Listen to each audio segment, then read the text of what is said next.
Hey guys, Scott back again with a new beer dissection video for you. What I have today is from Kona Brewing Company. It's called Longboard Island Lager. Not unfamiliar to you guys. They were bought out by Big Beer, actually AB and Bev, a few years ago. So now they have breweries in I think New Hampshire. I think it was somewhere on the bottle. What I did is I may not have a pop over my shoulder, but I did pick up one of those 12-pack compilations with a lot of the different beers.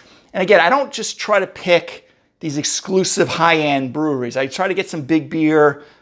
This brewery actually, believe it or not, from Kona, was originally a craft brewery. It was a father and son. I think it was 1994 when they started. Now, I'm not going to vouch for how the beers have probably changed over the decades and years, especially since when Budweiser bought them out. But that doesn't always mean the beer is going to be bad or going to take a nosedive. Sometimes it is. Sometimes they probably take shortcuts.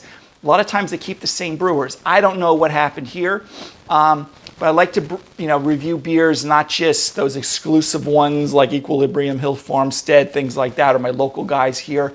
I like to get some of these more mass-produced beers to taste them out. So again, they were originally craft. So this is an Island Lager, 4.6% alcohol, packaged on May 23, so pretty fresh, only about a couple of months old. So I'm presuming bottom, fermenting. We're gonna have some crisp character to it. We will see.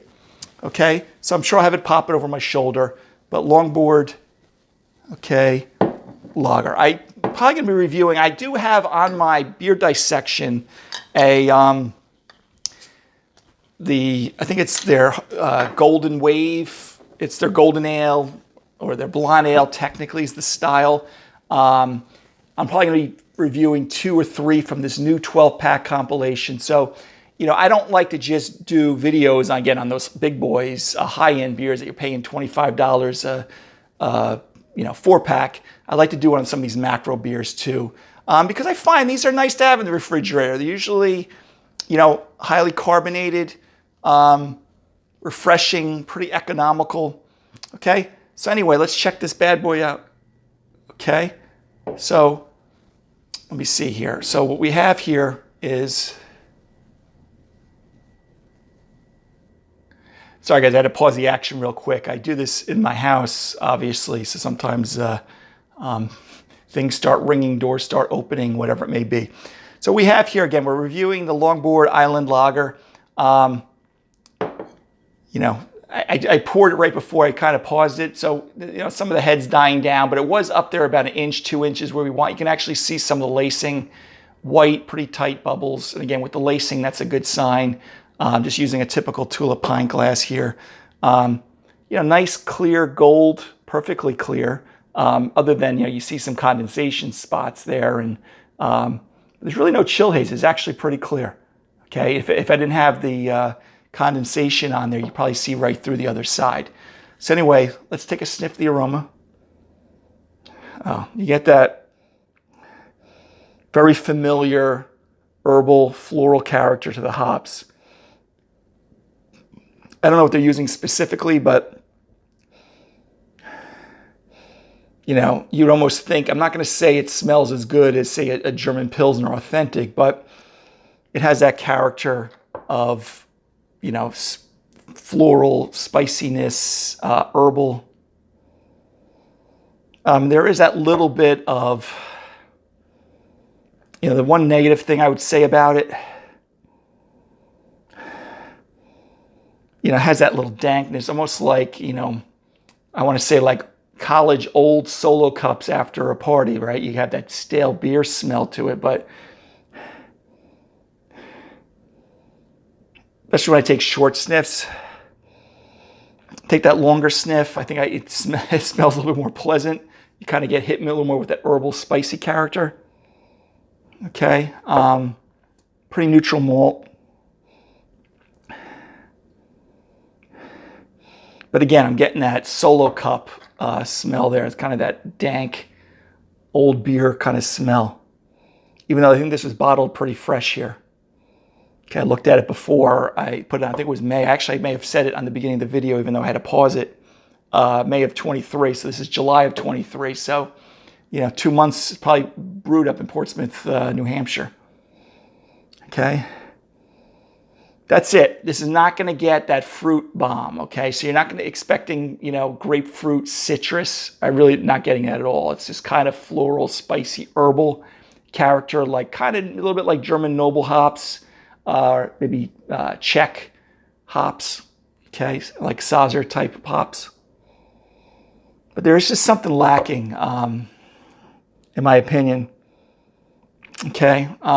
Anyway, let me... cheers, guys. Take a swig of this.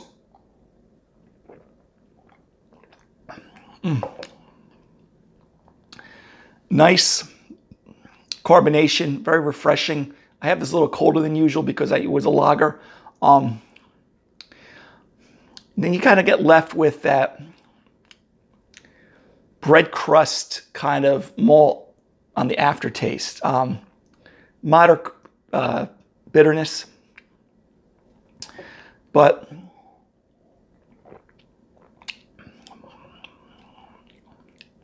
on the aftertaste, I always get like this light toasted nut taste. It's now the malt character is definitely not, doesn't seem kilned high enough to kind of give you, you know, strong nut flavors or any roast, of course, because it's, look at the style of beer it is. I'm just saying what I perceive on the aftertaste. Little grassy, just kind of like, okay, sharp carbonation, definitely a patio crusher, light bodied. Again, like I said, kind of that light to moderate bitterness, low to moderate bitterness. Get a little nice sweetness to the malt because it is pretty fresh. I think where it's losing me though is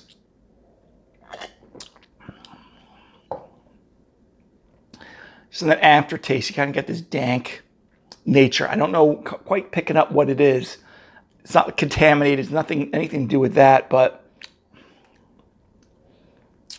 it's just kind of like lays flat. Like you want a little bit more either body or robustness to it. But it is a lager, so you are expecting it to be, low ester and phenolic quality to it.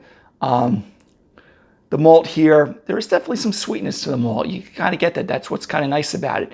It is highly carbonated. I would serve this colder. It is a lager, so a lot of times we do that. So it is very refreshing, kind of that patio crusher. What I would do though, it's a little crisper than their Big Wave, their Hawaiian Big Wave, that blue bottle, which is their golden ale, which is a blonde ale. But it's just kind of, I don't want to say there's paper on there. It's not like it's, transcontinental kind of papery component, because the beer is actually quite fresh. It's just that the aromas of that herbal spicy aroma, it just doesn't translate to the flavor as much to my perception, okay? Well, like I said, there is a malt sweetness to it and the carbonation that does make it kind of pleasant. I reviewed one from them, it was infused with pineapple, one of their IPAs. This is better than that. Again, at the beginning of the video, even though I interrupted it when I paused it, this was part of a 12-pack compilation. But it's drinking pretty nice. Listen, you have a pale lager, has German hop kind of aroma to it. You want to start pitting it up against the German big boys of Pilsners or Munich Helleses and things like that. This is going to fall flat there. Listen, I'm going to enjoy the rest of this bottle. So overall drinkability, enjoyability, I got to put it at like a good C+. Better than the other one I just reviewed, even though it hasn't been posted yet on the YouTube channel, at least at the filming of this one.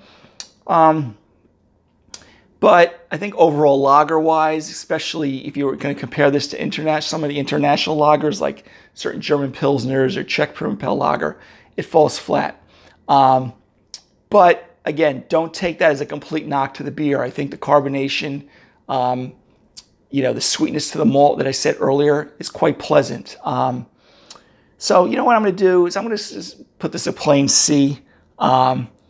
I think these beers are good to review because they are economical. They're very readily available no matter where you are in the United States for the most part, because Big Beer bought them out. It's nice to have these in the back of the fridge. Maybe that won't be your first go-to, but like once you have a couple beers and your taste buds are numb, you know, something like this can kind of bring up the back end. So again, guys, I wouldn't be at a friend's party like sticking your nose up at it and dumping it down the drain.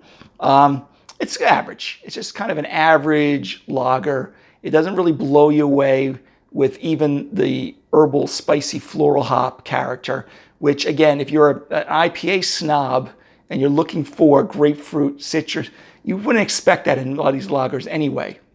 So go look for your IPAs that are loaded with those hops.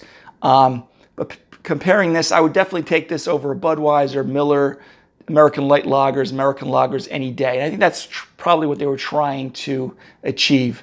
I do think they're, again, I keep mixing up the name, the golden ale that they make, Big Wave, is a little more enjoyable to that, even though that's an ale and this is a lager. So again, guys, beer dissection for today was Longboard Island Lager from Kona Brewing Company. You know, just kind of an average, maybe slightly below average lager.